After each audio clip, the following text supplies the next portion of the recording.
زمین سے 480 فیٹ اونچے 4500 سال پرانے اس پیرامڈ کے اندر ایسا کیا تھا جس کو صرف دیکھنے کے لیے ریسرچرز نے ایک روبوٹک کیمرہ پیرامڈ کے اندر بھیجا۔ ایک جگہ پر آ کر روبوٹک کیمرہ رک گیا کیونکہ اب اس کے سامنے پتھر کا ایک سلیب تھا۔ ریسرچرز کا ماننا تھا کہ اس سلیب کے پیچھے ضرور کوئی ایسا راز چھپا ہوا ہے جو پچھلے 4500 سالوں سے دفن ہے۔ یہ راز ان کو ہر قیمت پر جاننا تھا، اس لیے انہوں نے روبوٹ کے آگے ایک ڈرل مشین لگائی جس نے اس پتھر کے سلیب میں باریک چھید کر دیا۔ اب اس چھید کے اندر ایک کیمرہ بھیجا گیا جس نے سلیب کے اس پار ایک ایسا منظر دیکھا جو پچھلے 4500 سالوں سے کسی نے بھی نہیں دیکھا تھا۔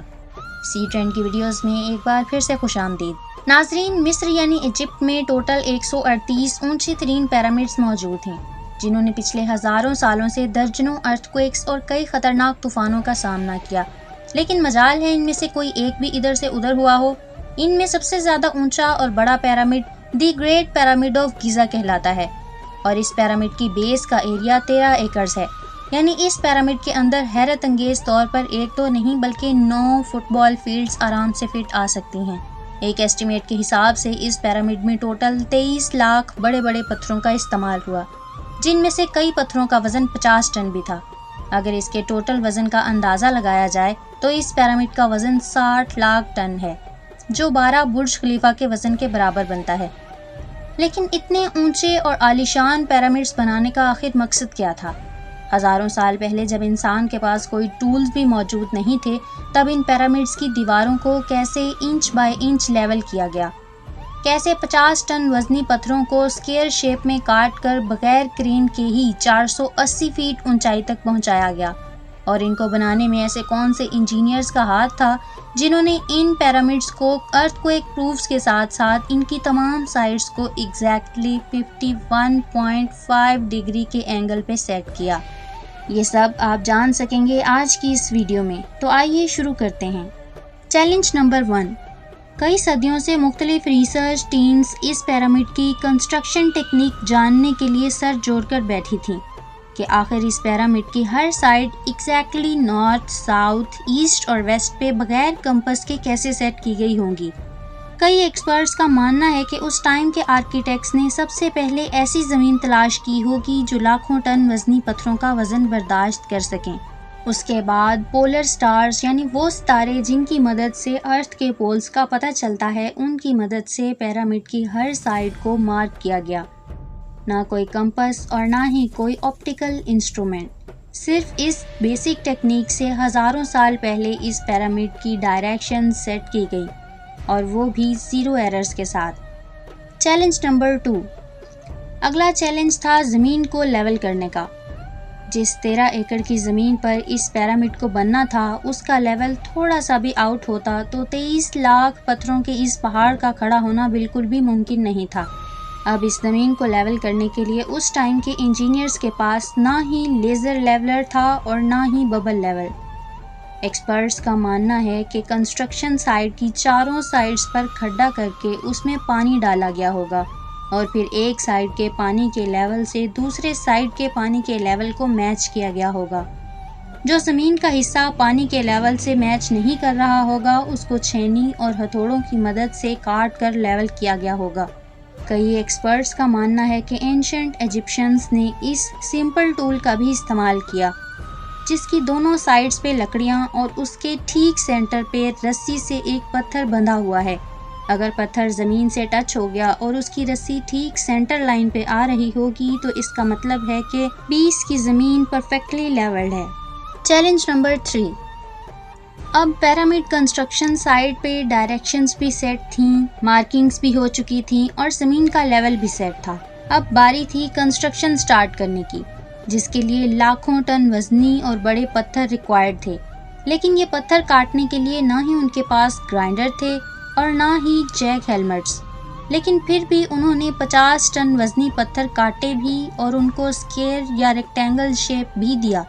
لیکن آخر کس کی مدد سے؟ جی ہاں، یہی وہ صرف ایک ٹول تھا جس کی مدد سے پتھروں کو کاٹا گیا۔ ایکسپرٹس کا ماننا ہے کہ پیرامڈ کی کنسٹرکشن پہ استعمال ہونے والی چھینی صرف کاپر سے ہی نہیں بنی تھی، چونکہ ان کو بھی یہ بات معلوم تھی کہ کاپر نرم ہوتا ہے اور پتھر نہیں کاٹ سکتا، اس لیے اس میں ایک کیمیکل آرسینک بھی شامل کیا گیا۔ کاپر اور آرسینک سے بنائی جانے والی یہ چھینیں لکڑیوں کے ہتھوڑوں سے پتھروں پر ٹھوکی جاتی تھیں اور کئی گھنٹوں کی محنت کے بعد بڑے بڑے پتھر شیپ میں لائے جاتے تھے۔ Challenge number 4۔ اب چونکہ یہ خاص قسم کا پتھر جس کو آج لائم سٹون کہا جاتا ہے، اس کی کٹائی پیرامڈ کنسٹرکشن سائٹ گیزا سے 250 کلومیٹر دور ٹورا کے شہر میں ہو رہی تھی۔ اب مسئلہ تھا یہ پتھر گیزا تک ٹرانسپورٹ کرنے کا۔ ہر ایک پتھر 50 ٹن یعنی 50,000 kg کے برابر تھا، جو تقریباً 3 پیسنجر بس کے وزن کے برابر بنتا ہے، اور ایسے 23 لاکھ پتھر صرف ایک پیرامڈ میں استعمال ہونا تھے۔ اتنا زیادہ وزن ٹرانسپورٹ کرنے کے لیے نہ ہی اس دور میں جانور کام آ سکتا تھا اور نہ ہی ان کے پاس ٹرکس موجود تھے، حتیٰ کہ اگر آج کل کے جدید دور میں بھی یہ کام کرنا پڑے تو ٹرانسپورٹ کمپنیز کو اچھا خاصا ٹف ٹائم آئے گا۔ حیرت انگیز طور پر یہ کام ورکرز اور کشتیوں کی مدد سے کیا گیا۔ جی ہاں، ٹورا اور گیزا کے درمیان موجود ریور کا فائدہ اٹھایا گیا اور بڑی بڑی کشتیوں میں پتھر لاد کر پیرامڈ سائٹ پر پہنچائے گئے۔ ایکسپرٹس کا ماننا ہے کہ یہ کام اتنا آسان نہیں تھا۔ شپس میں اتنے بڑے پتھر کی لوڈنگ اور ان لوڈنگ میں کم سے کم بھی 500 مزدوروں کی آرمی ایک ہی وقت میں لگائی گئی ہوگی۔ Challenge number 5۔ جو ایکسپرٹس کی ٹیمز پیرامڈس کی کنسٹرکشن پہ ریسرچ کر رہی تھیں، ان کو اپنے کئی سوالوں کے جواب مل چکے تھے، لیکن ایک بات ان کو ہر وقت ستا رہی تھی کہ لائم سٹون کٹ بھی گئے، ٹرانسپورٹ بھی ہو گئے اور کنسٹرکشن کے دوران ایک کے اوپر ایک لگنا بھی شروع ہو گئے۔ مسئلہ یہ تھا کہ پتھر اتنی اونچائی تک آخر پہنچائے کیسے گئے ہوں گے۔ کئی ایکسپرٹس کا ماننا ہے کہ پیرامڈ کی کنسٹرکشن سے پہلے ہی یہ پلان کر لیا گیا تھا، یا تو یہ اسپائرل ٹریک کے ذریعے اوپر گئے ہوں گے یا پھر زگ زیگ طریقے سے، لیکن یہ بات تو طے ہے کہ 50,000 kg کے پتھر اوپر مزدوروں کی آرمی کی مدد سے ہی کھینچ کر گئے ہوں گے۔ Challenge number 6۔ بات صرف لاکھوں مزدوروں چھینی ہتھوڑے سے لائم سٹون کاٹنے اور اتنے بڑے پتھروں کو ٹرانسپورٹ کرنے کی ہی نہیں تھی۔ اس پیرامڈ کے اندر کمپارٹمنٹس، ان کے اندر جانے کا راستہ اور کئی چھوٹی چھوٹی سرنگیں بھی بنائی گئی تھیں۔ باقی سب چیزیں تو ٹھیک تھیں، لیکن ایک چیز ایکسپرٹس کو حیران کر گئی، اور وہ یہ تھی کہ اندر کے کمپارٹمنٹس میں جو پتھر استعمال ہوا تھا وہ لائم سٹون نہیں بلکہ گرینائٹ تھا۔ جی ہاں، گرینائٹ ایک ایسا پتھر ہے جو ڈائمنڈ کے بعد دنیا کا سب سے سخت ترین سٹون مانا جاتا ہے۔ آج کل کے ماڈرن دور میں بھی گرینائٹ بڑے بڑے گرائنڈرز کی مدد کے سوا کاٹا ہی نہیں جا سکتا۔ دنیا بھر سے کئی آرکیولوجیکل ایکسپرٹس کو پیرامڈ کا وزٹ بھی کروایا گیا، لیکن کسی کو بھی اس بات کا سراغ نہیں ملا کہ 4500 سال پہلے ایجپشنز نے گرینائٹ جیسے ٹھوس پتھر کو اتنی صفائی سے کیسے کاٹا تھا۔ آخرکار کئی سالوں کے بعد ایکسپرٹس نے اس مسٹری کو بھی سالو کر دیا۔